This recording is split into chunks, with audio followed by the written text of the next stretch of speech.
आपण काय बघायलो क्रियापदाचे प्रकार।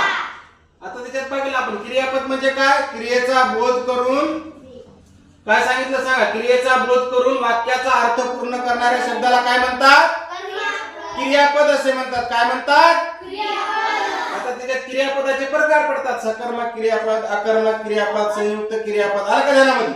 आता त्याच्यात पहिला आपण काय बघालो, सकर्मक क्रियापद।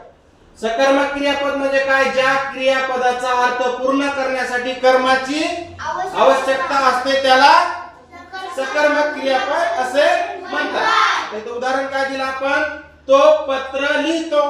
कर्म आहे का नाही या वाक्यामध्ये, आहे का नाही?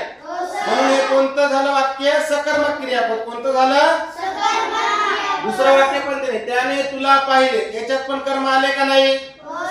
हे पण काय, सकर्मक क्रियापद। आलं का ध्यानात? आता लिहितो, पाहिले ही सकर्मक क्रियापदे आहेत। कोणती क्रियापदे आहेत? आलं का ध्यानामध्ये? आता आपण अकर्मक क्रियापद पाहू, हे लिहून घ्या।